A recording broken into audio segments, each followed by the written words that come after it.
ప్రకాష్ లహరిని కార్లో ఇంటి దగ్గర డ్రాప్ చేస్తాడు. తర్వాత ప్రకాష్ లహరికి బాయ్ చెప్తూ ఉంటే ఆనంద ఇదంతా కూడా చూస్తూ కోపంతో రగిలిపోతూ ఉంటుంది. తర్వాత ఆనంద దగ్గరికి అనన్య వచ్చి మరింత రెచ్చగొడుతూ, మీ కూతురు ఎంతకు బరి తెగించిందో మీరే చూశారు కదా, కింద ఏం జరిగిందో చూశారు కదా అని చెప్పి అంటూ ఉంటుంది.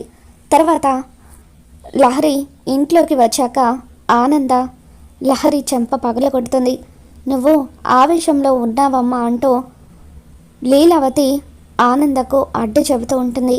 దాంతో ఆనంద లీలావతి మీద మండిపడుతూ, ఆవేశపడకుండా ఆలోచించడానికి అది నీ కూతురు కాదు కదా, నా కూతురు అని చెప్పి ఆనంద ఆవేశంలో మాట్లాడడంతో అప్పుడు లీలావతి ఆనంద మాటలకు బాధపడుతూ ఉంటుంది.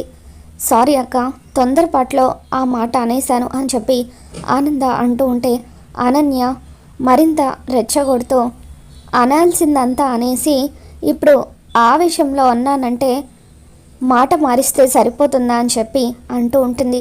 ఇక దాంతో ఆనంద అనన్య అంటూ తన మీద అరుస్తూ ఉంటుంది. తన కోడలి మీద అరవడంతో లీలావతి అనన్యకు సపోర్ట్ చేస్తూ ఆనంద అంటూ గట్టిగా అరుస్తుంది. ఇక ఆ విధంగా అనన్య అయితే కుటుంబంలో గొడవలు రేపుతూ ఉంటుంది. మరి అనన్యకు ఆనంద ఏ విధంగా బుద్ధి చెబుతుందో మళ్ళీ మన ఛానల్లో తెలుసుకుందాం. ఈ వీడియో మీకు నచ్చినట్లయితే తప్పకుండా లైక్ చేయండి.